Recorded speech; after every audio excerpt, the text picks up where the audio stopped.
السلام علیکم ورحمۃ اللہ وبرکاتہ۔ الحمد للہ وحدہ والصلاة والسلام على من لا نبی بعدہ، اما بعد، قال اللہ تبارک وتعالی وجعلنا قلوبهم قاسیہ، وقال النبی صلی اللہ علیہ وسلم ولا تكثر الضحك فإن كثرة الضحك تميت القلب، وقال ولا تكثر الكلام بغير ذكر الله، أو كما قال عليه الصلاة والسلام۔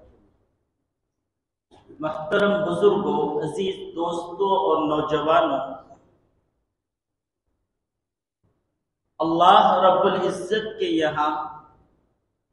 وہ انسان اور وہ افراد مقبول ہے جو دلوں کے اعتبار سے پاکیزہ اور صاف ہو، کہ جو پاکیزہ اور صاف دل لے کر اللہ کے حضور حاضر ہوگا وہ اللہ کے یہاں مقبول بندہ ہوگا اور اس کا ٹھکانہ جنت ہوگا۔ اور جن افراد کے قلوب میں گندگی ہوں گی، ناپاکی ہوں گی، گناہوں کی وجہ سے، وہ افراد اللہ کے یہاں مردود قرار دیے جائیں گے اور ان کا ٹھکانہ جہنم ہوگا۔ اس لیے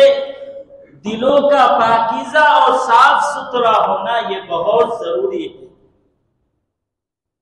کہ اسی پر کامیابی اور کامرانی کا مدار ہے۔ اور یہ دل اللہ کا ہے، اس دل میں اللہ بستے ہیں، اس لیے اس کا پاک اور صاف ستھرا ہونا بہت ضروری ہے۔ کہ جب دلوں کے اندر گندگی ہوگی، ناپاکی ہوگی، گناہوں کی نحوست ہوگی تو پھر اللہ اس میں نہیں بس سکتے۔ ایک چھوٹی سی مثال ہم آسانی سے سمجھ سکتے ہیں کہ دودھ جو ایک لطیف چیز ہے، ہم دودھ اس برتن میں نہیں ڈالتے جس میں گندگی ہو، جو دھلا ہوا برتن نہ ہو اس میں ہم دودھ نہیں ڈالتے، اس لیے کہ اگر دودھ ڈالیں گے تو وہ دودھ پھٹ جائے گا۔ تو ظاہر بات ہے کہ اگر ہمارے دلوں میں گندگی ہوگی، گناہوں کی نحوست ہوگی، تو جب دودھ ہم ایسے برتن میں نہیں ڈالتے ہیں تو اللہ ایسے دلوں میں کیسے بسیں گے اور ایسے دلوں میں اللہ کیسے آئیں گے؟ اس طریقے سے حدیث کی بھی ایک بات سمجھ لیجئے کہ حدیث شریف میں یہ بات موجود ہے کہ جس گھر میں تصویر لگی ہوتی ہے، فوٹو لگے ہوتے ہیں، اس گھر میں اللہ کے فرشتے نہیں آتے، جو معصوم مخلوق ہے۔ تو آپ اندازہ لگائیے کہ جب معصوم فرشتے جس میں تصویریں ہو، فوٹو ہو، وہاں اللہ کے معصوم فرشتے نہیں آتے، تو کیا ہم اپنے دلوں میں اللہ کے علاوہ کی محبتیں رکھ کر، چاہے مخلوق کی محبت ہو، دنیا کی محبت ہو، مال و دولت کی محبت ہو، یا اور دوسری ناجائز محبتیں ہو، تو کیا اللہ تعالیٰ اس دل میں آئیں گے جس میں دوسروں کی محبتیں بھری پڑی ہو؟ تو سمجھنے کی یہ بات ہے کہ دلوں کا پاکیزہ اور صاف ستھرا ہونا بہت ضروری ہے۔ اور یہ ہم کیسے فیصلہ کریں؟ اس لیے کہ آدمی اپنی عقل سے سوچتا ہے اور اپنے متعلق وہ ہمیشہ اچھا ہی فیصلہ لیتا ہے۔ اگر اس کو اصلاح کا کہا جائے کہ دلوں کو پاکیزہ بنانا ضروری ہے، دل ناپاک ہو جاتے ہیں، دلوں کو پاکیزہ بناؤ، تو ہر آدمی اپنا محاسبہ کرے گا، سوچے گا، تو یہی فیصلہ کرے گا کہ میرا دل تو اچھا ہے، میں تو بہت اچھا ہوں، لیکن آپ کا دل اچھا ہے یا نہیں ہے یہ فیصلہ تو نبی پاک صلی اللہ علیہ وسلم کریں گے کہ آپ کا دل پاکیزہ ہے یا اس کے اندر گندگی بھری ہے، دل سخت ہو چکا ہے، یہ فیصلہ تو نبی پاک صلی اللہ علیہ وسلم کریں گے۔ تو نبی پاک صلی اللہ علیہ وسلم نے جس کا دل گندا ہو چکا ہے، جس کے دلوں میں بیماری ہے اور دل سخت ہو چکا ہے، اب اللہ اور اللہ کی رحمتیں اور اللہ کی وہ یاد اس میں شامل نہیں ہو سکتی، تو فرمایا کہ اگر اندازہ لگانا ہے، نبی پاک صلی اللہ علیہ وسلم نے علامتیں بیان فرمائی ہے کہ اگر یہ علامتیں آپ کے اندر موجود ہے تو سمجھ لو کہ آپ کو اپنے دل کی اصلاح کرنے کی ضرورت ہے، اس کو پاکیزہ بنانے کی ضرورت ہے، اس کو سنوارنے کی ضرورت ہے تاکہ اللہ اس میں بس جائے۔ نبی پاک صلی اللہ علیہ وسلم نے پہلی علامت یہ بتلائی کہ جمود العین، یعنی آنکھوں سے آنسو کا نہ جاری ہونا، یہ دل کی سختی کی علامت ہے، دل کی بیماری کی علامت ہے، اور دل کے اندر گندگی موجود ہے، یہ اس کی علامت ہے کہ آنکھیں خشک ہو چکی ہیں، آنکھوں سے آنسو جاری نہیں ہو رہے، کہ بندہ گناہ بھی کر رہا ہے لیکن کوئی اس پر ندامت نہیں ہے، کوئی آنکھ سے آنسو نہیں جا رہے۔ ہم دیکھتے ہیں بارہا ایسا موقع آتا ہے کہ آنکھوں سے آنسو جاری ہونا چاہیے کہ فلاں گناہ ہو چکا ہے، لیکن آج تو اس گناہ کو بندہ کرتے جا رہا ہے، آنکھوں سے آنسو بھی نہیں آ رہے، وہ ندامت اور وہ شرمندگی بھی نہیں آ رہی ہے۔ آپ ایک جائزہ لیں گے، ایک محاسبہ کریں گے معاشرے کا، تو اکثر اور بیشتر وہ افراد موجود ہیں کہ سب کچھ گناہ کے کام کر رہے ہیں لیکن آنکھوں پر ذرا بھی آنسو کے آثار موجود نہیں ہے، نہ کوئی ندامت اور شرمندگی موجود ہے، بلکہ ببانگے دہل اور جرأت اور ہمت کے ساتھ وہ گناہ کرتے جا رہے ہیں۔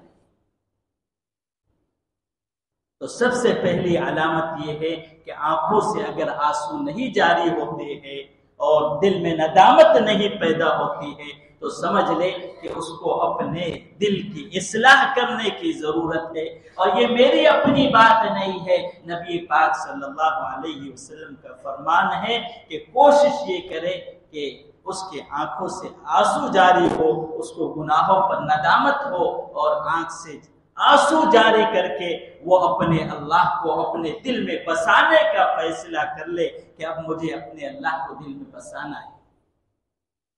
دوسری علامت نبی پاک صلی اللہ علیہ وسلم نے یہ ارشاد فرمائی کہ دل پر کوئی نرمی نہ ہو، کوئی ہمدردی کا اثر نہ ہو، کہ دل اتنا سخت ہو چکا ہے کہ نرمی پیدا ہی نہیں ہوتی۔ لاک ڈاؤن کے موقع پر ہم نے دیکھے کہ جنازے گزر رہے تھے لیکن کچھ افراد وہ بھی تھے کہ ذرا بھی نرمی اور ذرا بھی ہمدردی کا کچھ احساس نہیں تھا، وہ تو اپنے زندگی گناہوں میں گزار رہے تھے، اللہ کی نافرمانی میں گزار رہے تھے، نبی پاک صلی اللہ علیہ وسلم کی سنتوں کو چھوڑنے میں گزار رہے تھے، یہاں جنازے گزر رہے ہیں اور ذرا بھی ہمدردی اور تکلیف کا کوئی احساس نہیں تھا کہ دل نرم ہو جاتا، نرمی سے دل پھٹ پڑتا کہ ہاں ہمیں بھی جو ہے ایک دن جانا ہے۔ تو فرمایا کہ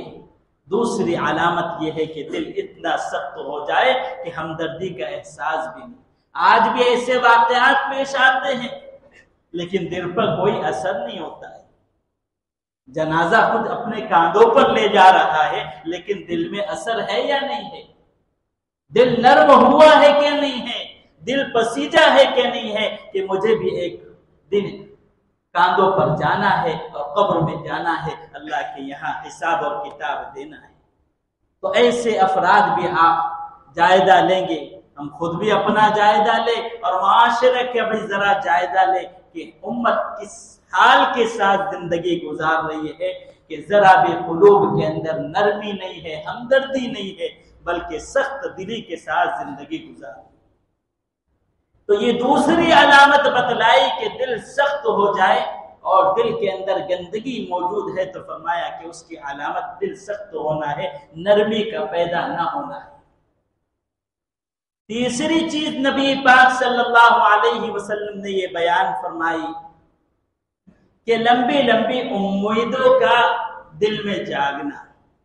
آج ہر ایک کی آپ امیدیں دیکھ لیں، یہ تفصیل کا موقع نہیں ہے، میں صرف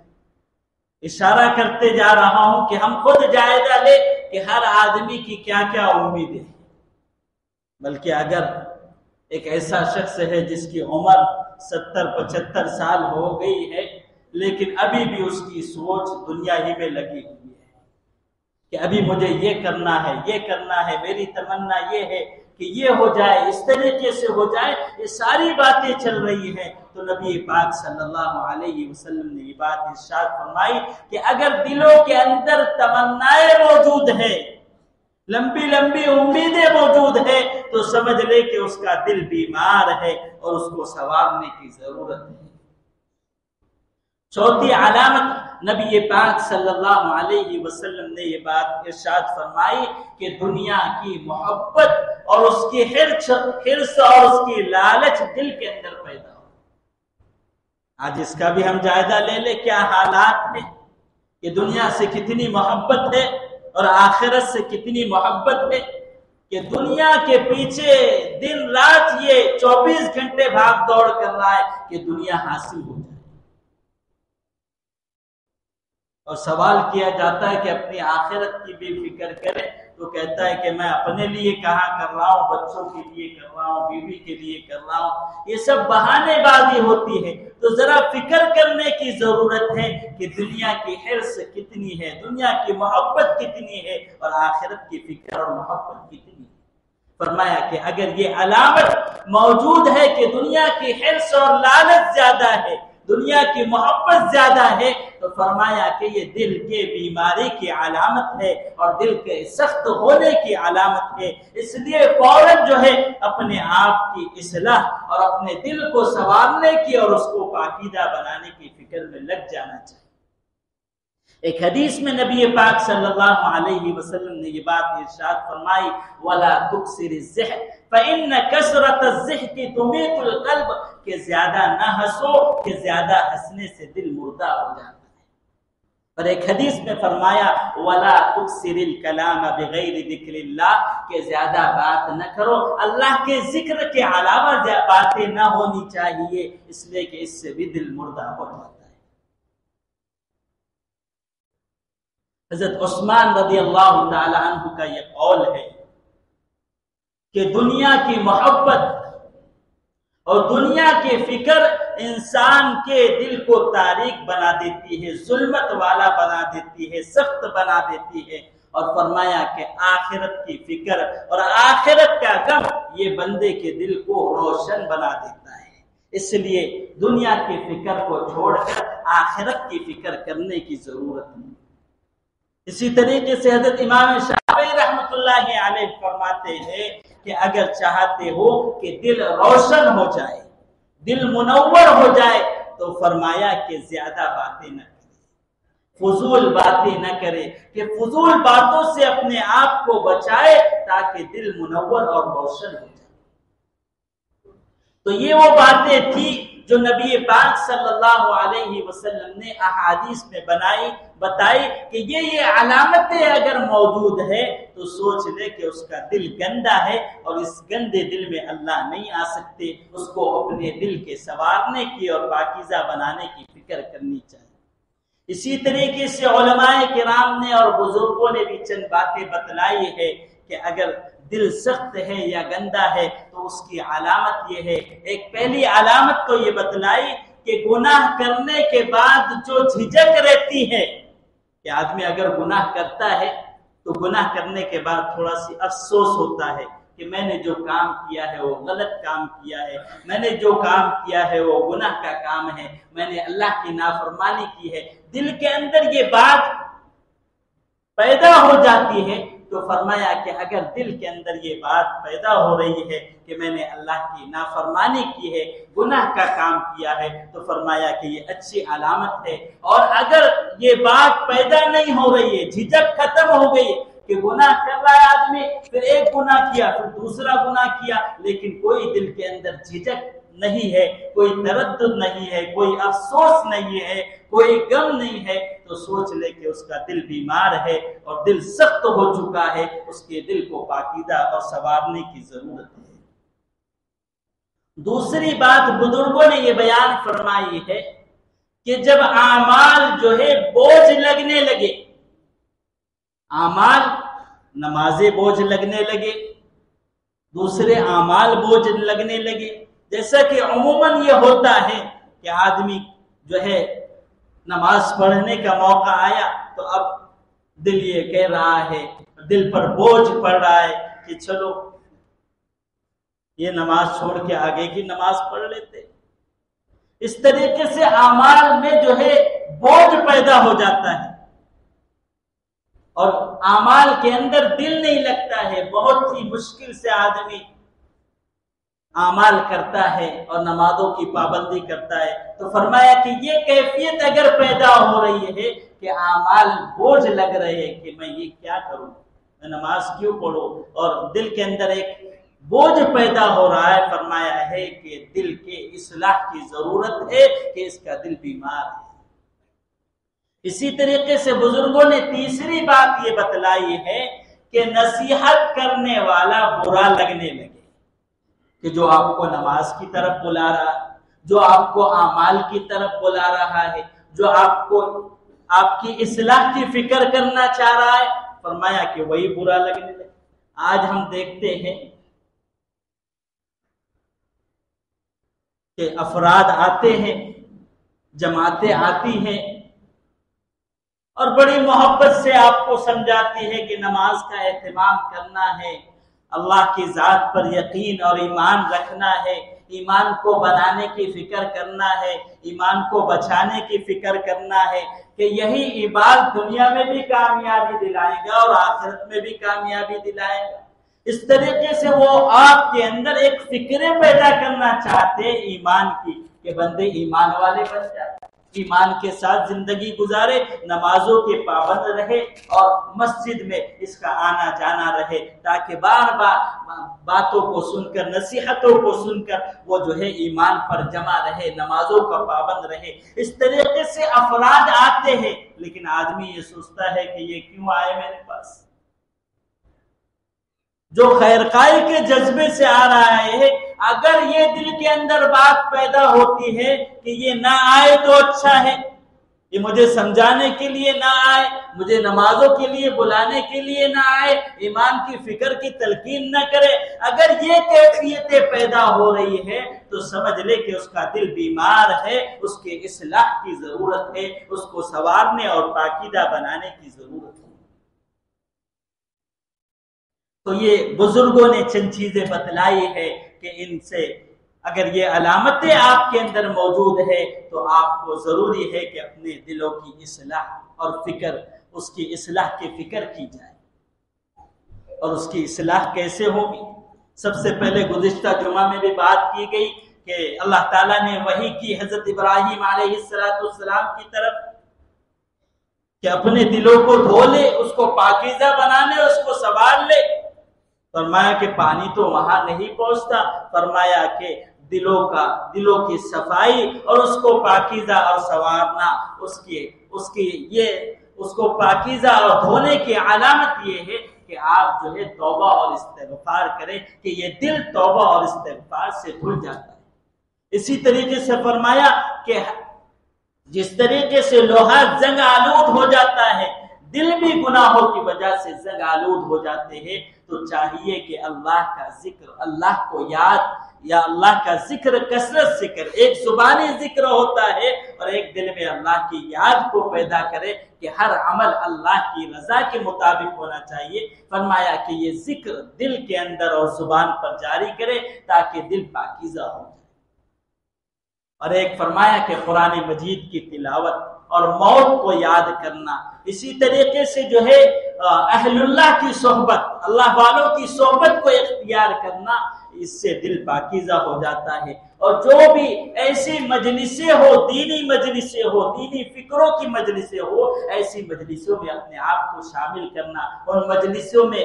شامل ہو کر اپنی شرکت اس میں شامل کر کے جو ہے نصیحت حاصل کرنا، تاکہ یہ مجلسیں جو دینی مجلسیں ہوتی ہے، دینی اجتماعات ہوتے ہیں، دینی مشورے ہوتے ہیں، کبھی مسجد میں مشورہ ہو گیا، کبھی مسجد میں جو ہے دین کی بات ہو گئی، کبھی جو ہے تفسیر ہو رہی ہے صبح میں، اس میں جو ہے موجود رہے۔ اسی طریقے سے دینی حلقے جتنے ہیں،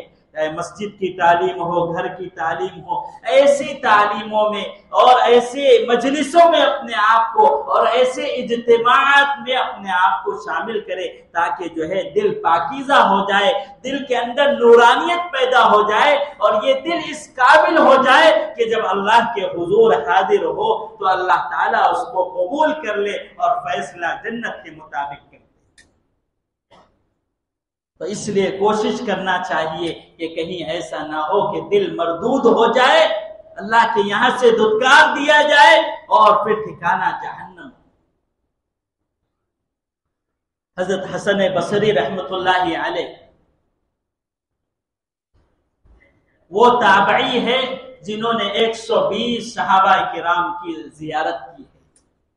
اتنے عظیم اور اتنے بڑے تابعی ہیں۔ وہ وَجَعَلْنَا قُلُوبَهُمْ قَاسِيَةً کی تفسیر میں یہ بات لکھتے ہیں کہ اللہ تعالیٰ نے جو فرمایا کہ ہم نے ان کے دلوں کو سخت بنا دیا ہے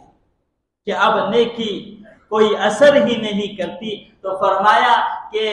دلوں کی سختی اور دل جس سے گندا ہو جاتے ہیں وہ 5 چیزیں ہیں۔ 5 چیزوں سے کیا ہو جاتا ہے؟ دل سخت ہو جاتا ہے، دل گندا ہو جاتا ہے، پھر وہ اس قابل نہیں رہتا کہ اس پہ نیکی اثر کرے۔ تو فرمایا کہ پہلی علامت جو حضرت حسن بصری رحمت اللہ علیہ نے ارشاد فرمائی ہے کہ توبہ کی امید پر گناہ کرنا، توبہ کی امید پر گناہ کرنا۔ فرمایا اس سے دل سخت ہو جاتا ہے کہ آدمی جو ہے سوچ رہا ہے میں کہ توبہ کر لوں گا، ابھی عمر بہت ہے۔ آدمی گناہ جو کرتا ہے اسی وجہ سے کرتا ہے، شیطان اور نفس دھوکے میں ڈال دیتا ہے کہ ابھی بہت وقت ہے، موقع آئے گا، عمر زیادہ ہو جائے گی تو پھر مسجد کا کونا پکڑ کے توبہ استغفار کریں گے۔ حضرت امام غزالی رحمت اللہ علیہ فرماتے ہیں کہ اے دوست، تو تجھے کیا پتا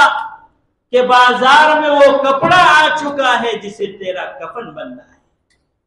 تو آدمی تو غفلت کے اندر زندگی گزارتا ہے۔